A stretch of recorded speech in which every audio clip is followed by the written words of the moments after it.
नमस्कार, मैं हूं कुमैल रिजवी। इस वक्त मैं मौजूद हूं गाज़ीपुर बॉर्डर पर। हमारे साथ एक ऐसे शख्स मौजूद हैं जो जिनकी उम्र आपको बता दें 110 साल है। ये यहाँ के गाज़ीपुर बॉर्डर के गांधी भी कहे जाते हैं और आर्थिक गांधी भी इनको कहा जाता है। हम इनसे बातचीत करेंगे और आपको रूबरू कराएंगे इनसे कि ये इस आंदोलन को लेकर कब से यहाँ पे हैं, क्या सोचते हैं। ताऊ, सबसे पहले आपका स्वागत है। अच्छा। किस लिए आए हैं यहाँ पे, कब से हैं आप? यहाँ हम 10-12 दिन से हुए हैं, आए हैं। 10-12 दिन से आए हैं और यहाँ पर अपनी आवाज़ किसानों की, दुख दर्द की, अपनी बात यहाँ सुनाने आए हैं कि हमको यानी हमारे दुख दर्द को सुनो और हमारे संकट को बैठो। आपकी उम्र 110 साल है। हाँ। तो इससे पहले भी क्या आपने बहुत सारे आंदोलन में हिस्सा लिए होंगे आप? पहले आंदोलन में जो गांधी जी के समय में थे, तो उस समय नमक अमक जो अंग्रेज़ों से जो चलते थे और वो उनमें हिस्सा लेते थे, जाते आते थे।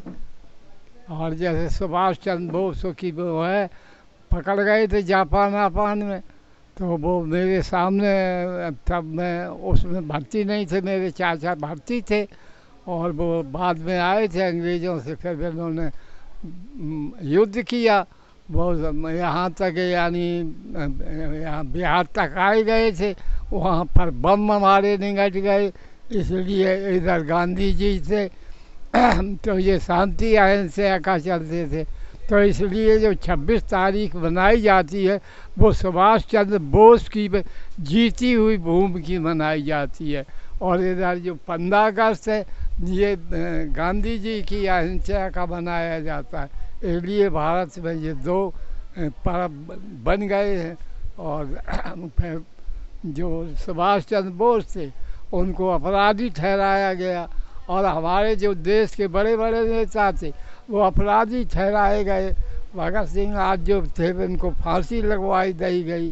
अंग्रेजी राज में ये हुआ था, दमन हुआ था। मगर आज की संस्था, उस समय एक बात थी कि जो अंग्रेज़ों के सिवाय और जो वो उत्पाती होते थे उनका दमन किया, ठीक इंसाफ होता था। मगर आज वो इंसाफ सही नहीं है। आज तो साफ भ्रष्टाचार इतने हो गए हैं कि सही जो पूछा जाए तो जितने अपराधी हैं वो ही आज मिनिस्टर हैं और वो ही सब बन गए हैं। और यहाँ पर पूंजीपति का बाद हो गया है, किसानों की और गरीबों की यहाँ कोई भी अब सुनाई नहीं करते, क्योंकि विदेश बाहर के लोग आए वो शासन यहाँ करते हैं। हमारे देश के जो नागरिक हैं उनको हक नहीं मिलता है, वो वहाँ से आए और बेच देते हैं।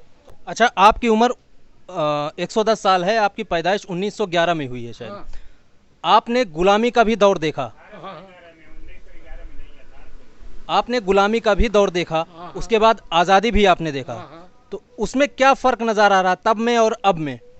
तब जो पहले वो पहले अंग्रेज लोग थे तो वो अपना शासन करते थे और हमको पराधीन करके अपमान की बातें करते थे। जो वहाँ पर सब ऐसा था कि वो जो अपमान की बातें करते थे हमको विदेशों में अच्छी तरह बैठने भी नहीं देते थे। आज ये इसी से झगड़ा बढ़ा और धीरे से साम्राज्य में वो सिद्ध हुआ और हम लोगों को फिर जगह भी मिल गई और हम लोग अपने सम्मान से रहने लगे।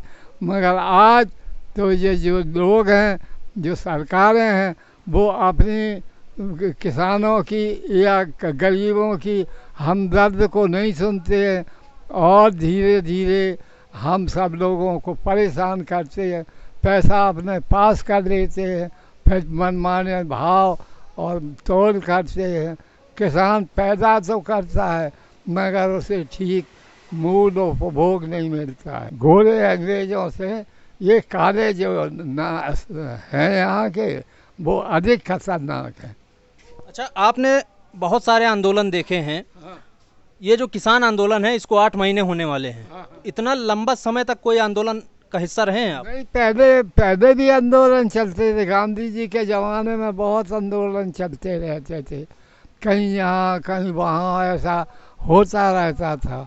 लेकिन इस तरीके के आंदोलन नहीं थे। ऐसे आंदोलन नहीं थे जैसे किसान अब यहाँ है, बस शहरों में जहाँ तहाँ जनता में होते रहते थे। गांधी जी तो विदेशियों से लड़ते थे, और ये हम लोग आपस ही में लड़ रहे हैं।